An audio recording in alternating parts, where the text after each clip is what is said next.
Doctor Yunus সাহেব অতি দ্রুত বাংলার মানুষের হাতে, নির্বাচিত সরকারের হাতে ক্ষমতা তুলে দেবে। সে যেন বিলম্ব না করে, তাকেও যেন আন্দোলন করে সরাইতে না হয়। এ যদি বিলম্ব করে নিশ্চয়ই এদেশের জনগণ মেনে নেবে না। ইউনূসের বিদায় ঘন্টা বেজে গেছে, ইউনূসের যাওয়ার সময় হয়ে গেছে। এমন একটা অবস্থা হয়েছে যে ছেড়ে দে মা কেন্দি বাঁচি। ডক্টর মোহাম্মদ ইউনূসের কপালে কষ্ট আছে, বুঝছেন? তার কপালে কষ্ট আছে ভাই, সে বিভিন্ন ফাঁদে পড়ে গেছে, এই ফাঁদ থেকে বের হইতে পারতেছে। প্রিয় দর্শক, এই মাত্র পাওয়া খুবই গুরুত্বপূর্ণ ভিডিওতে আপনাকে স্বাগতম। দর্শক, আপনারা ভিডিওর থাম্বনেল দেখেই বুঝতে পেরেছেন আজকের ভিডিওটি কতটা গুরুত্বপূর্ণ হতে চলেছে। দর্শক, আজকের ভিডিওতে অনেক চাঞ্চল্যকর সব গোপন তথ্য ফাঁস করা হবে, তাই না টেনে সম্পূর্ণ ভিডিওটি দেখতে থাকুন এবং এইরকম আরো নিউজ শুনতে চ্যানেলটি সাবস্ক্রাইব করে আমাদের সাথেই থাকুন। তো চলুন দর্শক, কথা না বাড়িয়ে আমরা মূল ভিডিওতে যাই। ইউনূসের যাওয়ার সময় হয়ে গেছে। এমন একটা অবস্থা হয়েছে যে ছেড়ে দে মা কেন্দি বাঁচি।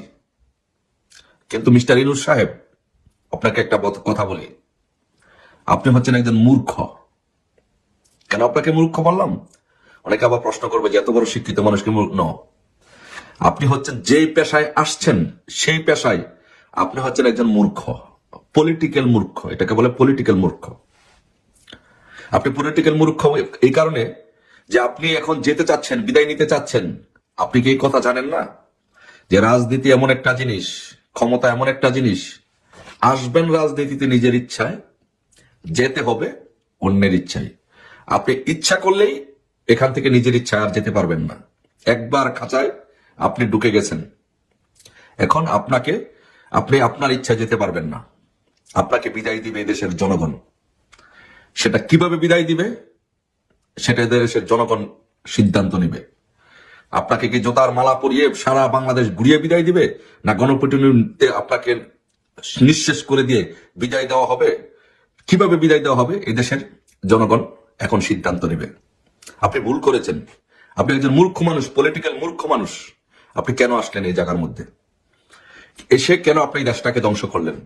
এই জন্য দেশটাকে যেহেতু ধ্বংস করেছেন, আপনাকে এর শাস্তি আপনাকে পেতেই হবে। কোনো ক্ষমা নেই মুরব্বী।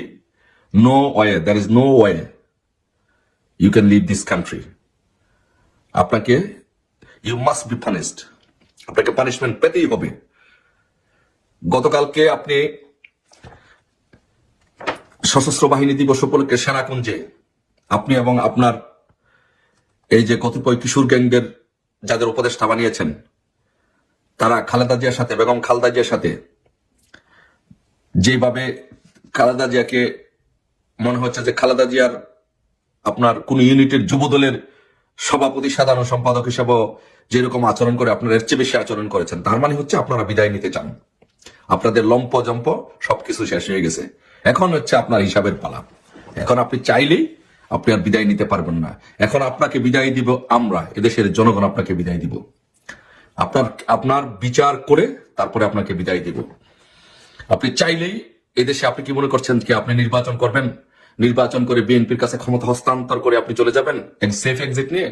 No no no no, there is no way brother. It doesn't work like that. এভাবে কাজ করে না।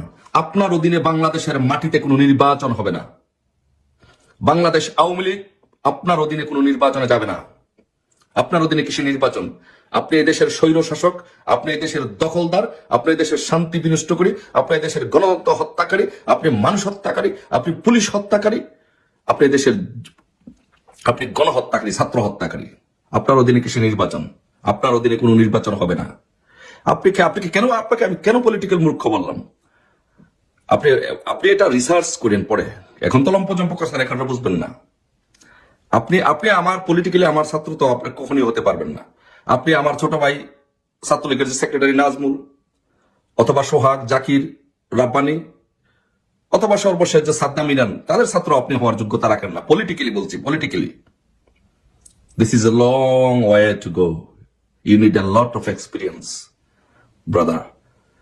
সো আপনি না জেনে শুনে বিষ পান করেছেন, এখন আপনাকে যন্ত্রণা সহ্য করতে হবে। আপনার অধীনে বাংলাদেশে কোনো নির্বাচন হবে না। আপনি যেতে চাইলেও আপনাকে বিচার না করে বাংলাদেশ থেকে দেওয়া হবে না। প্রথম আপনার বিচার করা হবে আপনি কতজন এই ক্ষমতায় আসার জন্য হিলারি ক্লিন্টন ফাউন্ডেশনের টাকা দিয়ে মার্কিন অ্যাডমিনিস্ট্রেশনকে ম্যানেজ করে, বাংলাদেশের সেনাবাহিনীকে ম্যানেজ করে সরকার উৎখাত করার জন্য আপনি বাংলাদেশে কতজন ছাত্র হত্যা করেছেন? প্রথম আপনার এটা বিচার হবে, কতজন ছাত্র হত্যা করেছেন এটা জনসম্মুখে প্রকাশ করতে হবে। 7.62 রাইফেল কোথা থেকে আসলো এটা জনসম্মুখে প্রকাশ করতে হবে। এগুলোর বিচার আগে আপনাকে করতে হবে। মুগ্ধ স্নিগ্ধ এরা কি দুইজনে একই ব্যক্তি? কোন কাল্পনিক কোন চরিত্র আবিষ্কার করা হয়েছে?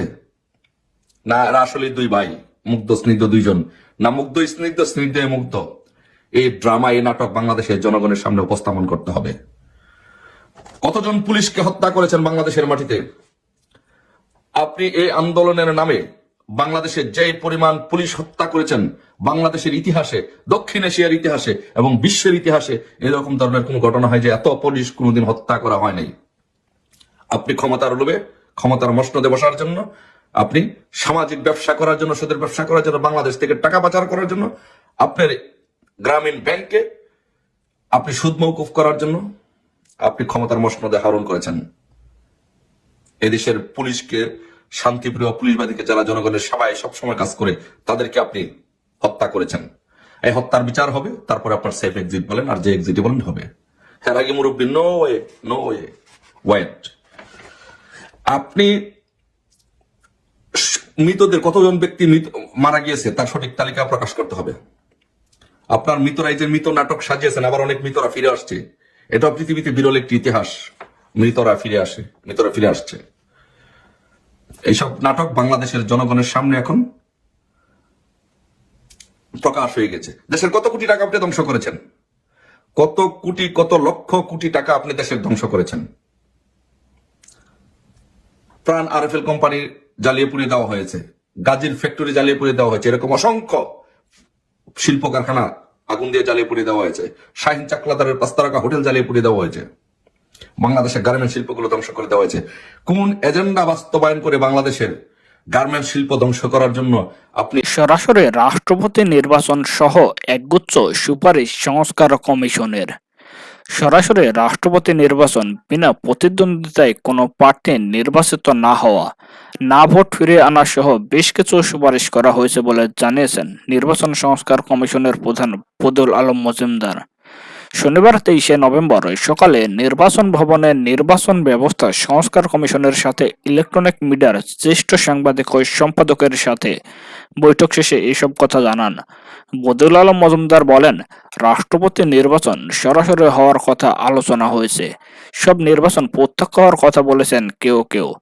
স্থানীয় সরকার নির্বাচন নির্দলীয় হওয়ার কথা হয়েছে, সংসদীয় পদ্ধতিতে যেন না হয়। তিনি আরো বলেন, রাজনৈতিক ঐক্যমতের ভিত্তিতে নির্বাচন কমিশন নিয়োগের কথা এসেছে, প্রযুক্তি ব্যবহারের কথা এসেছে। সংস্কার কমিশনে এ নিয়ে ভাবছে, বিশেষ করে প্রবাসীদের ভোটের ব্যাপারে কত শতাংশ ভোট পেলে নির্বাচিত হবেন সে বিষয়েও বলেছেন। না ভোট ফিরিয়ে আনার জন্য বলেছেন, বিনা প্রতিদ্বন্দ্বিতায় যেন কেউ নির্বাচিত না হন সে বিষয়েও আলোচনা হয়েছে। বৈঠকে কমিশনের আরেক সদস্য তোফায়েল আহমেদ বলেন, আগেই নির্বাচনে গেলে সংস্কার প্রক্রিয়া পুরোপুরি থেমে যাবে। একই সময়ে সব স্থানীয় নির্বাচন আয়োজনের ব্যাপারে সংস্কার কমিশন বিবেচনা করছে বলেও জানান তিনি। এছাড়াও এদিন বিগত 3টি সংসদ নির্বাচন এবং স্থানীয় সরকার নির্বাচন গণমাধ্যমের অভিজ্ঞতা চ্যালেঞ্জ ও নির্বাচন কমিশন সংস্কার নিয়ে মতামত দেন সম্পাদক ও সিনিয়র সাংবাদিকরা।